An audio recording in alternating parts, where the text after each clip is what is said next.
এবছরের জন্মদিনটা যে আমার জন্য এত বড় কাল হয়ে দাঁড়াবে আমি সত্যি স্বপ্নেও ভাবিনি। প্রথম দিকে তো সব কিছু ঠিকঠাক ছিল, সকালবেলা ঘুম থেকে উঠেও আমি পুরো ঠিকঠাক ছিলাম, দুপুরে ঠিকঠাক ছিলাম। এখানে দেখো, এখানে সবাই মিলে আমার বার্থডেটা সেলিব্রেট করছিল, এখানে আমি পুরোই সারপ্রাইজড হয়ে গেছিলাম, কারণ আমি কিছুই জানতাম না। এখানে সব কিছু আমাকে সারপ্রাইজ দেওয়া হয়েছিল, সবাই সবটা জানতো, আমি কিছু জানতাম না। আমার বোন আমাকে মিথ্যা কথা বলে গেছিলো যে আমি অন্য একটা কাজে যাচ্ছি, কিন্তু গেছিলো কেক আনতে। আর আমার বর বলল যে আমি অফিস থেকে আসতে লেট হবে, কিন্তু এসছিল আগেই, বোনকে নিয়ে একেবারে বাড়িতে ঢুকেছে। তো সবাই মিলে এক এক করে আমাকে আশীর্বাদ করে নিল। দুপুরটাও আমার জন্য খুব ভালো কেটেছিল, অনেক রান্না বান্না হয়েছিল, আমাকে পায়েস রান্না করেও খাওয়ানো হয়েছিল। কিন্তু কালটা হলো সন্ধ্যাবেলায়, মানে বিকালের দিকে।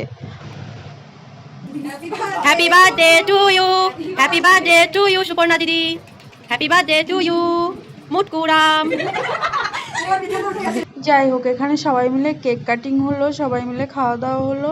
আমি সত্যি ভীষণ হ্যাপি ছিলাম সেদিন, ভীষণ, কারণ এইভাবে সারপ্রাইজ পেয়ে আমি ভীষণ হ্যাপি হয়ে গেছিলাম। অনেক অনেক অনেক থ্যাঙ্কস সবাইকে, দিদি, বর্মশাই, জিজু, বোন, সবাইকে অনেক ধন্যবাদ।